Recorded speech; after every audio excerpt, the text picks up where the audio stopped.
In the grand theater of 20th century history, few figures cast a longer or more polarizing shadow than Saddam Hussein. His name is etched into the global consciousness, a symbol of defiance, war, and tyranny. To some, he was a brutal dictator who terrorized his own people. To others, a patriot who modernized his nation and stood firm against foreign powers.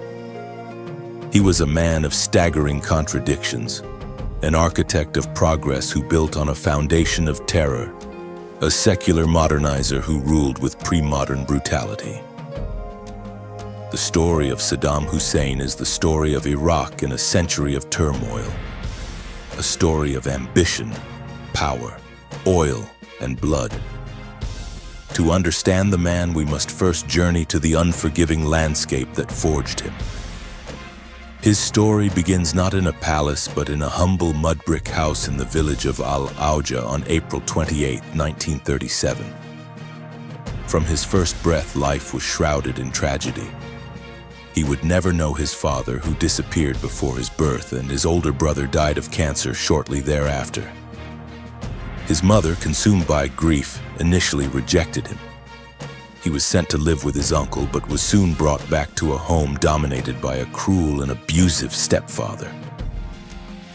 In this crucible of neglect and violence, the boy learned the harsh lessons of survival. Trust no one, rely only on your own strength, and never show weakness. At the tender age of 10, in a desperate act of will, he escaped, walking 140 kilometers on foot to Baghdad to find his uncle, Khairallah Talfa, a flight from a past of powerlessness towards a future where he would never be a victim again. In Baghdad, under his uncle's tutelage, Saddam found not only a home, but an ideology. Khairallah was a fervent Arab nationalist who instilled in his nephew a deep resentment of foreign influence and a belief in a unified Arab destiny. This was the era of Egypt's Gamal Abdel Nasser, whose fiery pan-Arab nationalism electrified a generation. In 1957, at age 20, Saddam joined the clandestine Ba'ath Party, which blended secularism, socialism, and Arab nationalism into a potent revolutionary vision. His commitment was soon tested. In 1959, he was part of a Ba'athist hit squad sent to assassinate Iraq's leader, General Abd al-Karim Qasim. The attempt failed spectacularly, and Saddam, wounded in the leg, became a fugitive.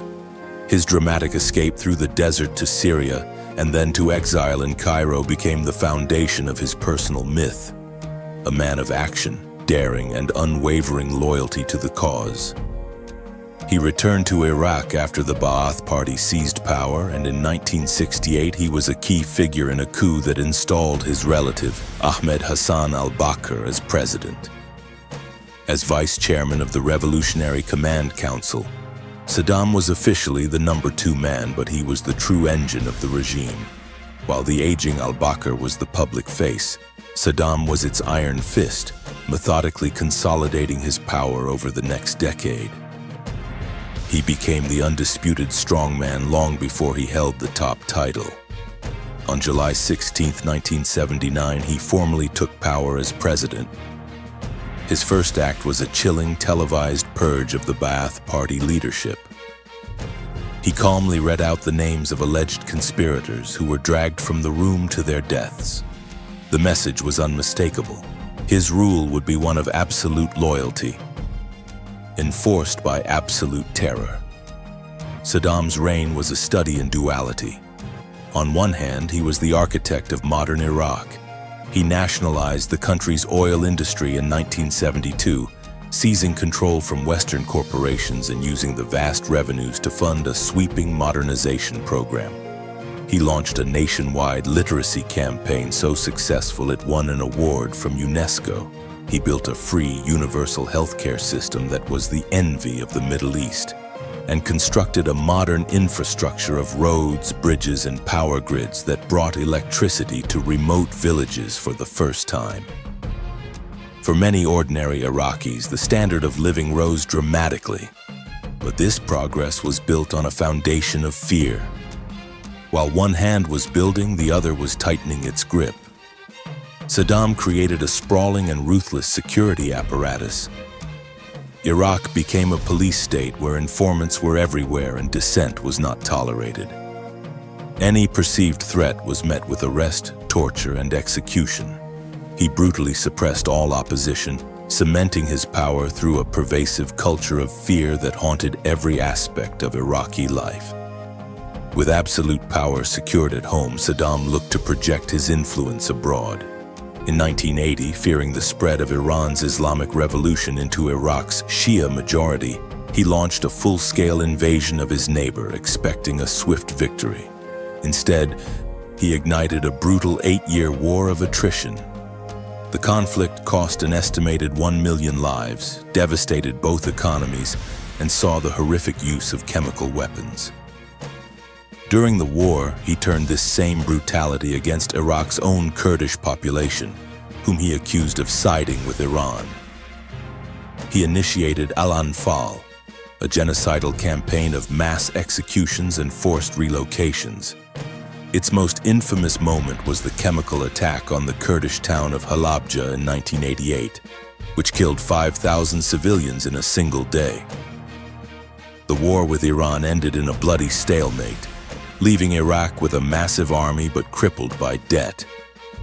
Desperate for cash, Saddam made his next fateful miscalculation. In August 1990, he invaded his small, oil-rich neighbor, Kuwait. The international response, led by the United States, was swift and overwhelming. Operation Desert Storm, launched in 1991, liberated Kuwait in just 100 hours and decimated the Iraqi army.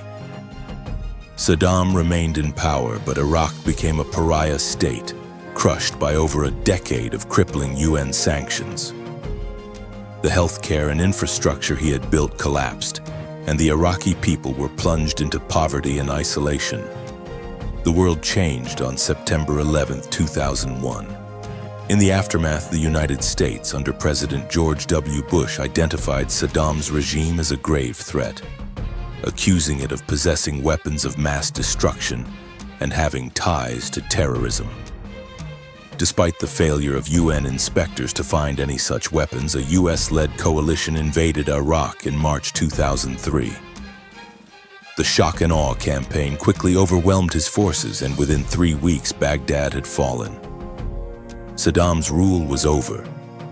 After months on the run, he was captured in December 2003, found hiding in a small underground bunker near his hometown. The images of the once powerful dictator, now a disheveled and defeated man, stunned the world. He was put on trial before an Iraqi tribunal, and on December 30, 2006, he was executed by hanging. Today, Saddam Hussein's legacy is a ghost that still haunts Iraq.